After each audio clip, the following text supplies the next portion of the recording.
নমস্কাৰ বন্ধুসকল, মোৰ চেনেল জুন ষ্টেপলৈ আজি আপোনাক পুনৰবাৰ স্বাগতম জনাইছোঁ। বন্ধুসকল, আজি আমি কথা পাতিম দ্বিতীয় বিশ্বযুদ্ধ, second world war. Second world war কাৰ কাৰ মাজত হৈছিল আৰু কি পৰিস্থিতিত হৈছিল। চ' আমি অলপ এইটো বিষয়ে কোন কোন দেশৰ মাজত যুদ্ধ হৈছিল, কেনেকৈ হৈছিল, চ' সেইটো বিষয়ে অলপ আমি জানিবলৈ চাম। চ' প্ৰথম যদি আমি ষ্টাৰ্ট কৰিব যাওঁ, তেন্তে এইখন যুদ্ধ আৰম্ভ হৈছিল 31 আগষ্ট 1939ত। প্ৰথম যদি আমি কাহিনীটো চাব যাওঁ, তেন্তে প্ৰথম দুখন দেশ ইনভলভ আছিলে ইয়াত, জাৰ্মানী আৰু পলেণ্ড। জাৰ্মানী আৰু পলেণ্ডৰ মাজত বৰ্ডাৰত এখন জেগা আছিলে, ৱেষ্ট আপাৰ চেলচিয়া। এইখন এখন জাৰ্মান প্ৰভিন্স আছিলে। দ্বিতীয় বিশ্বযুদ্ধৰ যদি আমি ট্ৰিগাৰিং পইণ্টটোৰ কথা ক'ব যাওঁ, তেন্তে আমি ক'ব লাগিব গ্লিউইটছ ইনচিডেণ্ট। এই গ্লিউইটছ ইনচিডেণ্টটোত কি হৈছিল?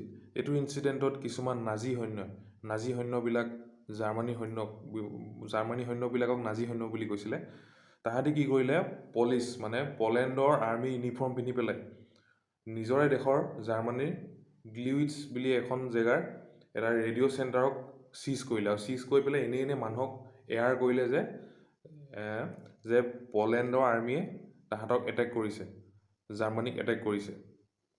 চ' তাৰ পিছদিনাবাই কি কৰিলে, জাৰ্মানীয়ে তাহাঁতৰ এনেও পলেণ্ডক ইনভেজন কৰিব মন আছিলে, চ' সেইকাৰণে জাৰ্মানীয়ে এইটো খেল ৰচিলে। চ' তাৰপিছত সেই ঘটনাটোৰ পিছদিনাই, গ্লিউইটছ ইনচিডেণ্টৰ পিছদিনাই জাৰ্মানীয়ে পলেণ্ডক ইনভেড কৰিলে। আমি দ্বিতীয় বিশ্বযুদ্ধ কাৰ মাজত হৈছিল? দুটা পাৰ্টিৰ মাজত হৈছিল। এটাক কৈছিল এলাইজ আৰু এটাক কৈছিল এক্সিছ পাৱাৰ। এলাইজ পাৱাৰৰ ভিতৰত আছিলে Soviet union, great Britain, United states আৰু ফ্ৰান্স। আৰু এক্সিছ পাৱাৰ্ছৰ ভিতৰত আছিলে জাৰ্মানী, ইটালী আৰু জাপান। 1940ৰ মাজত, মিড 1940ছত জাৰ্মানীয়ে কেপচাৰ কৰি ল'লে ফ্ৰান্সখন। আৰু তেতিয়া এলাইজে অলপ হাৰিবলগীয়া নিচিনা পৰিৱেশ হৈছিলে। তাৰপিছত জাপানে জইন কৰিলে দ্বিতীয় বিশ্বযুদ্ধ। তাহাঁতি জইন কৰিলে 27 ছেপ্টেম্বৰ 1941ত। তেতিয়াই এছিয়ালৈ গুচি গ'ল দ্বিতীয় মহাযুদ্ধখন।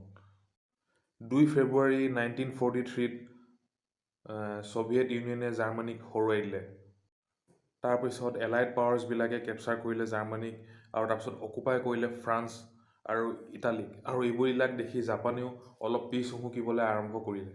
ইটালীৰ মুছলিনীক তেতিয়া হত্যা কৰা হৈছিল, আৰু 1945ত এডল্ফ হিটলাৰেও ছুইচাইড কৰিছিল। আৰু জাৰ্মানীয়ে আনকণ্ডিশ্যনেল ছাৰেণ্ডাৰ কৰিলে দ্বিতীয় বিশ্বযুদ্ধত। মানি ল'লে তাহাঁতি। আৰু ফাইনেলি যেতিয়া ৱৰ্ল্ড ৱাৰ 2ত এক্সিছ পাৱাৰ অলমষ্ট চবেই ছাৰেণ্ডাৰ কৰিলে, কিন্তু জাপান এখন এনেকুৱা কাণ্ট্ৰি আছিলে যোনে ছাৰেণ্ডাৰ কৰিব বিচৰা নাছিলে। আৰু এইটোৰ পৰাই আৰম্ভ হয় এটা ইণ্টাৰেষ্টিং ষ্টৰী। আমি সৰুৰ পৰা শুনি আছোঁ হিৰোশ্বিমা নাগাচাকিত যে এটম বম পেলাইছিলে।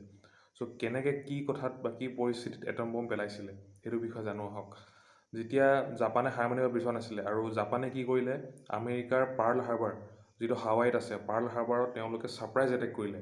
তাত বহুত আমেৰিকান ছ'লজাৰ বহুতক মাৰি পেলালে।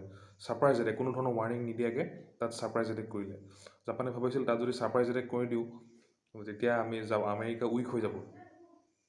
তো সেইকাৰণে কিন্তু আমেৰিকা মনে মনেতো বহি নাথাকিলে। তাহাঁতি কি কৰিলে, জাপানৰ লগত যুদ্ধ ঘোষণা কৰি দিলে, পূৰা মুখামুখি যুদ্ধ। তাৰপিছত যুদ্ধত জাপান হাৰিলে বহুতখিনি যুদ্ধত।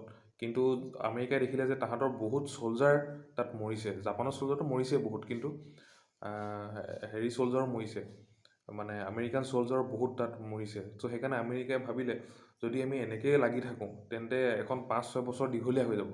চ' আমি কিবা এটা বেলেগ উপায় বিচাৰিব লাগিব যে জাপানক ছাৰেণ্ডাৰ কৰাবলৈ কাৰণে। চ' তেতিয়া তেওঁলোকে ভাবিলে, চাইণ্টিষ্টবিলাকে তেতিয়া প্ৰথম নিউক্লিয়াৰ বমৰ ওপৰত ৰিচাৰ্চ কৰি আছিলে, কিন্তু তেতিয়ালৈকে নিউক্লিয়াৰ বম হোৱা নাছিলে। তো নিউক্লিয়াৰ বম যেতিয়া ছাকচেছফুল হ'ল টেষ্টিংটো, তো তেতিয়া আমেৰিকাই জাপানক ৱাৰ্ণিং দিলে যে তহঁতি যদি ডিক্লেয়াৰ নকৰ, আনকণ্ডিশ্যনেল ডিক্লেয়াৰ, একো কণ্ডিশ্যন নোহোৱাকৈ ডিক্লেয়াৰ কৰিব লাগিব। যদি ডিক্লেয়াৰ নকৰ, তেন্তে বহুত ভীষণ তহঁতৰ ডেষ্ট্ৰাকশ্যন হ'ব তহঁতৰ দেশত। তো জাপানে কেয়াৰ নাই কৰা, কাৰণ তাহাঁতি এতিয়ালৈকে শুনাই নাই এটম বম কি বস্তু। তো হঠাৎ 6 আগষ্ট 1945ত হিৰোশ্বিমাত লিটিল বয় নামৰ সেই এটম বমটো আমেৰিকাই পেলালে। ভয়ানক ধ্বংস হ'ল, বহুত মানুহ মৰি খতম হৈ গ'ল। আকাশখন গোটেই ক'লা হৈ গ'ল। এনেকুৱা কোৱা হয় যে তাত ক'লা ক'লা বৰষুণ পৰিছিল, ক'লা ৰঙৰ বৰষুণ পৰিছিল। তো ইমানখিনি ডিভাষ্টেটিং হোৱাৰ পিছতো জাপানে তেতিয়াও হাৰ মানিব বিচৰা নাই, যে এইটো এটা বমহে পেলাক অলপ ডাঙৰ বাকী বমবোৰতকৈ, তেতিয়াও পেলাব বিচৰা নাই। চ' তেতিয়া কি কৰিলে, তাৰ ঠিক 3 দিন পিছত 9 আগষ্ট 1945ত নাগাচাকিত আৰু এটা বম পেলালে। সেইটো অলপ তাৰ আগৰটোতকৈ ডাঙৰ আছিলে, সেইটোৰ নাম আছিলে ফেটমেন। কিন্তু এইবাৰ ফেটমেনটো যদিও ডাঙৰ আছিলে লিটিল বয়তকৈ, কিন্তু এইবাৰ অলপ ডিষ্ট্ৰাকশ্যন কম হ'ল, কাৰণ এবাৰ জাপানৰ মানুহ অলপ ৰেডি আছিলে। তথাপি 40,000 মানুহ তাত মৰিলে। চ' ইমানখিনি হোৱাৰ পিছত তাৰপিছত কি হ'ল, সেইটো টাইমত অকল এইটোৱে ৰিজন নহয় জাপানে চাৰেণ্ডাৰ কৰা। সেইটো সময়ত তাহাঁতি মেনচুৰিয়া বুলি এটা ৰিজন কেপচাৰ কৰি থৈছিল। সেই মেনচুৰিয়াও ছ'ভিয়েট ইউনিয়নে কেপচাৰ কৰি আছিলে।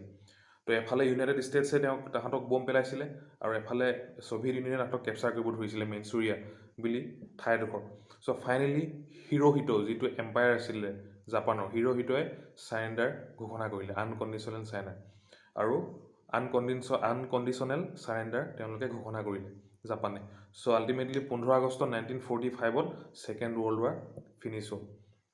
আৰু তাৰপিছত সেইটো প্ৰচেছতে জাপানক এখন ডেম'ক্ৰেটিক কাণ্ট্ৰি হিচাপে তেওঁলোকে স্থাপনা কৰিলে এলাইজবিলাকে। কাৰণ তাৰপিছত কাৰণ এলাইজে তাহাঁতক অকুপাই কৰিছিল। চ' এলাইজে তেওঁলোকক লাষ্টত এখন ডেম'ক্ৰেটিক কাণ্ট্ৰি বনাই থৈ গ'ল। চ' আশা কৰিলোঁ এই দ্বিতীয় বিশ্বযুদ্ধৰ গোটেই কাহিনীটো শুনি আপোনালোকৰ ভাল লাগিলে যদি প্লিজ মোক ছাবস্ক্ৰাইব কৰি দিব আৰু ভিডিঅ'টো শ্বেয়াৰ কৰিব। ধন্যবাদ।